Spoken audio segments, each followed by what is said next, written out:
Hi viewers, welcome to SS tutorials. ఈరోజు మనం సాంఘిక శాస్త్రం 10వ తరగతి పాఠ్యపుస్తకంలోని మరికొన్ని ముఖ్యమైన అంశాలను చూద్దాం. ఒక ప్రాంతంలో ఒక నిర్దిష్ట కాలానికి చెందిన సూర్యరశ్మి, ఉష్ణోగ్రత, వాతావరణ పీడనము, పవనాలు, ఆర్ద్రత, మేఘాలు, అవపాతం వంటి అంశాల స్థితిని వాతావరణం అంటారు.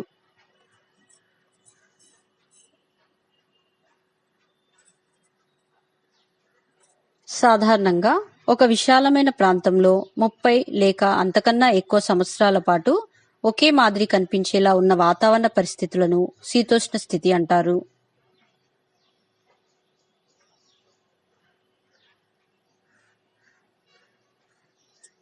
ఒక ప్రదేశం యొక్క వాతావరణం శీతోష్ణ స్థితి అంశాల క్రమాన్ని క్లైమోగ్రాఫ్లు లేదా క్లైమాటోగ్రాఫ్ల ద్వారా చూపించవచ్చు.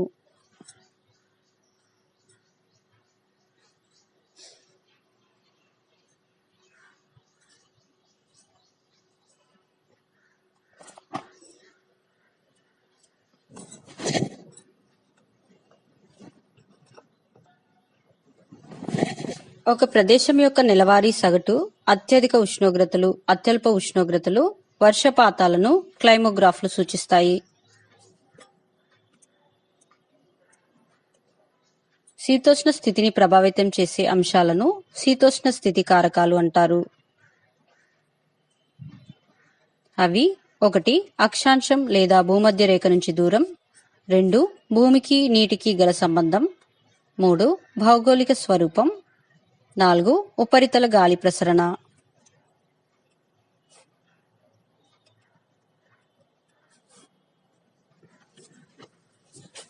భూమధ్య రేఖ నుంచి దూరం పెరుగుతున్న కొద్దీ వార్షిక సగటు ఉష్ణోగ్రతలు తగ్గుతుంటాయి.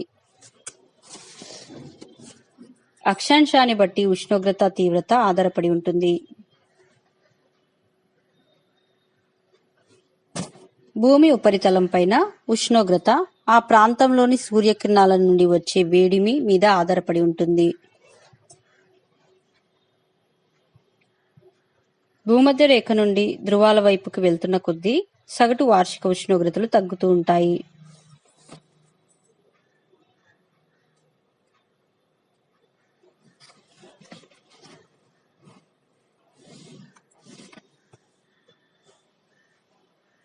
భారతదేశంలో దక్షిణాది ప్రాంతం భూమధ్య రేఖకి దగ్గరగా ఉష్ణమండలంలో ఉంది. భారతదేశం సుమారుగా 8 డిగ్రీల ఉత్తర అక్షాంశాల నుండి 37 డిగ్రీల ఉత్తర అక్షాంశాల మధ్య ఉంది.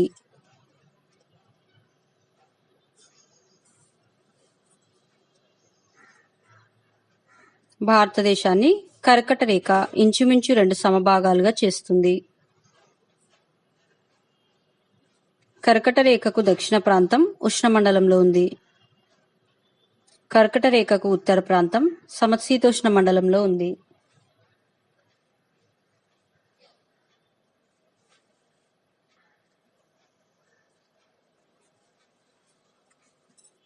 భూమితో పోలిస్తే సముద్రం చాలా నిదానంగా వేడెక్కుతుంది, నిదానంగా చల్లబడుతుంది. దక్షిణ ప్రాంతంలోని అధిక భాగం సుదీర్ఘ కోస్తా తీరం వల్ల సముద్రపు ప్రభావానికి గురవుతుంది. దీనివల్ల పగలు రాత్రుల ఉష్ణోగ్రతలలో అంతగా తేడా ఉండదు. దీనినే సమశీతోష్ణ స్థితి అంటారు.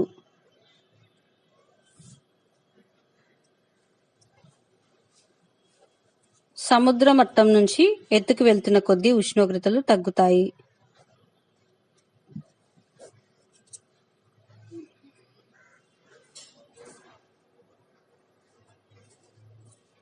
మైదాన ప్రాంతాల కంటే కొండలు, పర్వతాల మీద ఉష్ణోగ్రత తక్కువగా ఉంటుంది. ఒక ప్రదేశపు యొక్క శీతోష్ణ స్థితి ఆ ప్రదేశం ఎత్తు కూడా ప్రభావితం చేస్తుంది. హిమాలయ ప్రాంతాలలోని సిమ్లా, గుల్బర్గ్, నైనితాల్, డార్జిలింగ్ వంటి వేసవి విడిదిలలో, పశ్చిమ కనుమలలోని కొడైకెనాల్, ఉదకమండలం వంటి ప్రాంతాలలో వేసవిలో ఉష్ణోగ్రతలు చాలా తక్కువగా ఉంటాయి.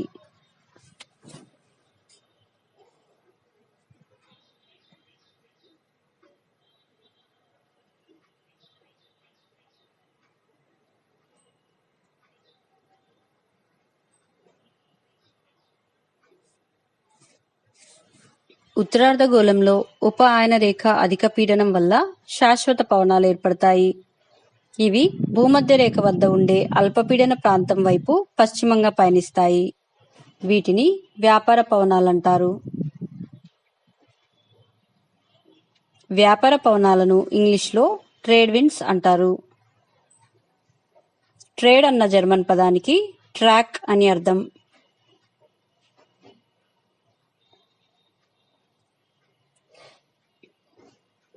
శుష్క ఈశాన్య పవనాల మేఖలలో భారతదేశం ఉంది.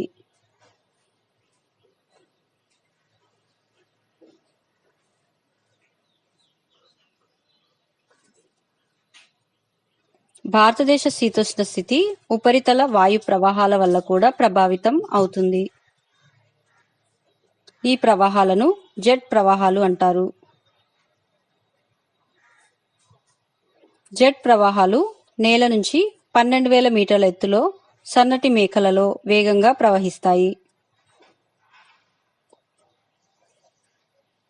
జెట్ ప్రవాహాల వేగం గంటకి వేసవిలో 110 కిలోమీటర్లు, శీతాకాలంలో 184 కిలోమీటర్లు ఉంటుంది. 25 డిగ్రీల ఉత్తర అక్షాంశం వద్ద తూర్పు జెట్ ప్రవాహం ఏర్పడుతుంది.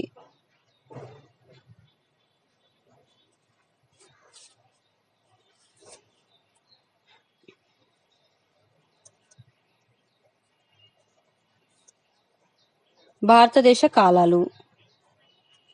చలికాలం. భారతదేశ భూభాగంపై ఉష్ణోగ్రతలు నవంబర్ మధ్య నుంచి గణనీయంగా తగ్గుతాయి. ఈ చలికాలం ఫిబ్రవరి మధ్య వరకు కొనసాగుతుంది. మన దేశంలో జనవరి నెలలో సాధారణంగా అత్యంత చలిగా ఉంటుంది. దేశంలో పలు ప్రాంతాల్లో పగటి ఉష్ణోగ్రతలు 10 డిగ్రీల సెంటీగ్రేడ్ కంటే తక్కువగా ఉంటాయి.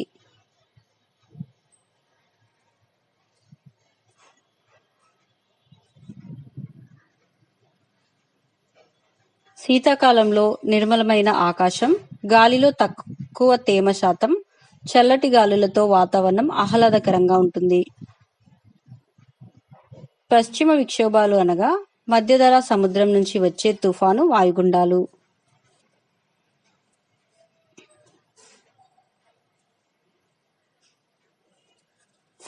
పశ్చిమ విక్షోభాలు ఉత్తర భారతదేశంలో ఓ మోస్తరు వర్షపాతానికి కారణమవుతాయి.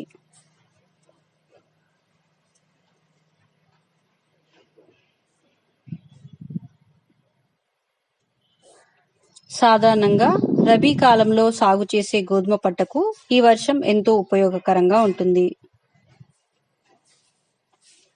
ఉత్తరార్ధ భూభాగంలోని వ్యాపార పవనాల మేఖలలో భారతదేశం ఉంది. ఈశాన్య గాలుల బంగాళాఖాతాన్ని దాటే క్రమంలో తమిళనాడులోని కోరమండల్ తీర ప్రాంతంలో కొంత వర్షం కురుస్తుంది.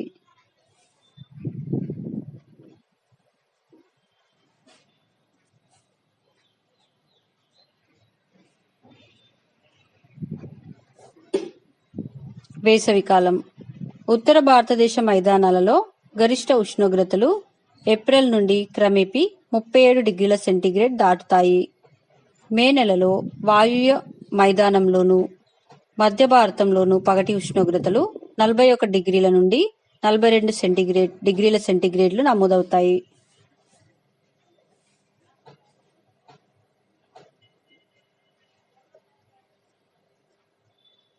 కనిష్ట ఉష్ణోగ్రతలు 20 డిగ్రీల సెంటీగ్రేడ్ల కంటే తక్కువ ఉండవు.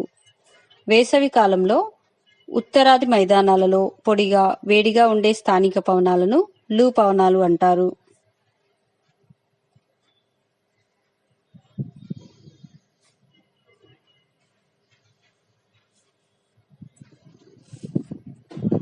వేసవి ముగిసే సమయంలో దక్కన్ పీఠభూమిలో తొలకరి జల్లులు పడతాయి. వేసవిలో భారతదేశంలో మామిడి, ఇతర పండ్లు త్వరగా పండటానికి తొలకరి జల్లులు ఉపయోగపడతాయి.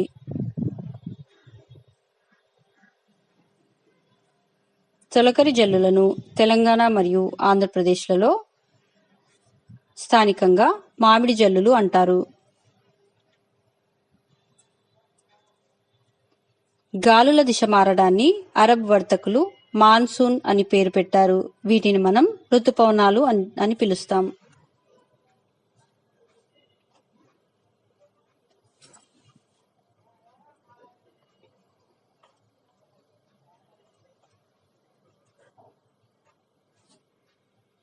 ఉష్ణ ప్రాంతంలో సుమారుగా 20 డిగ్రీల ఉత్తర అక్షాంశం నుండి 20 డిగ్రీల దక్షిణ అక్షాంశాల మధ్య ఋతుపవనాలు ఏర్పడతాయి.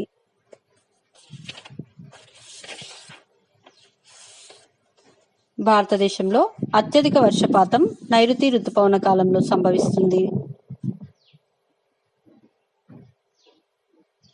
ఋతుపవన కాలంలో తమిళనాడులోని కోరమండల్ తీరంలో అంతగా వర్షం కురవదు.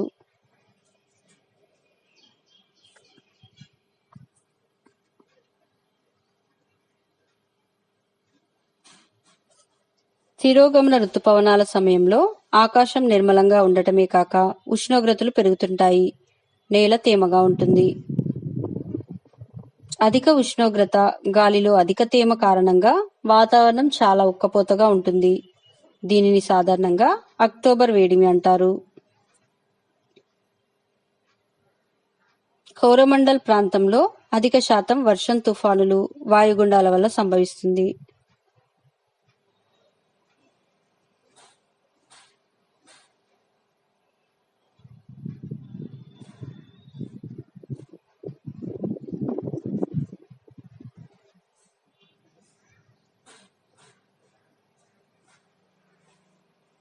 వాతావరణం చేసే ముఖ్యమైన పనులలో మనల్ని వెచ్చగా ఉంచటం ఒకటి.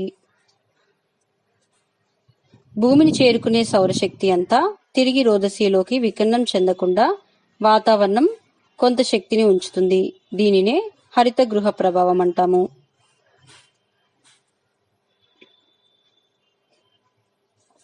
ఇటీవల కాలంలో శాస్త్రవేత్తలు ఉత్తర అక్షాంశాల వద్ద గల గడ్డకట్టిన టండ్రాల కింద పెద్ద మొత్తంలో మీథేన్ వాయువు ఉందని కనుక్కున్నారు.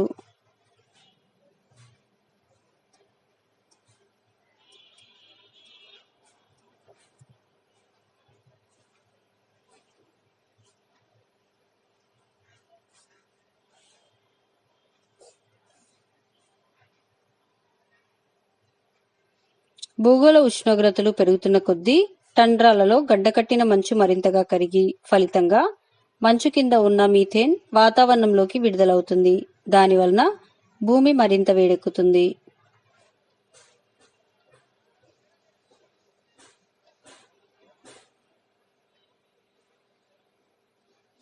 హరితగృహ వాయువుగా కార్బన్ డైఆక్సైడ్ కంటే మీథేన్ మరింత శక్తివంతంగా పనిచేస్తుంది. AGW anthropogenic global warming. IPCC Intergovernmental Panel on Climate Change.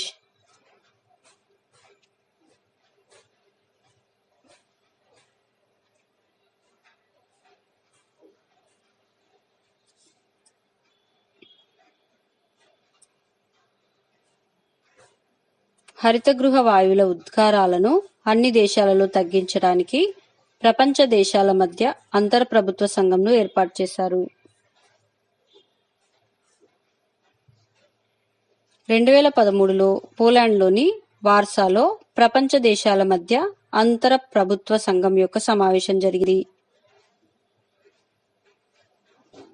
సగటు ఉష్ణోగ్రతలు 2 డిగ్రీల సెంటీగ్రేడ్లు పెరగడం చాలా తక్కువ అయినా వచ్చే శతాబ్దం ఆరంభం నాటికి సముద్ర మట్టం 1 మీటర్ పెరుగుతుంది.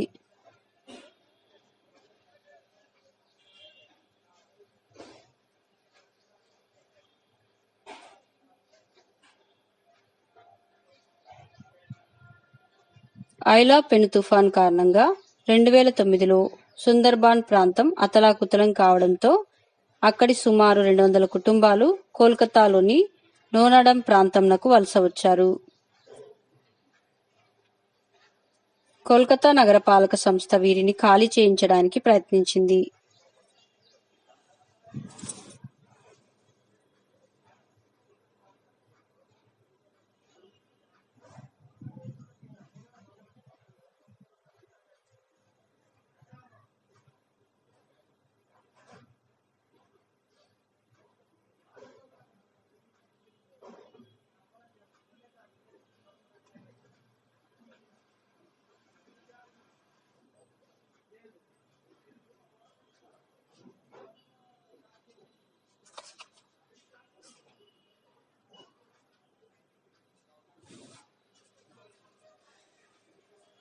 Thank you for watching my videos. If you like my videos, please subscribe my YouTube channel and share them.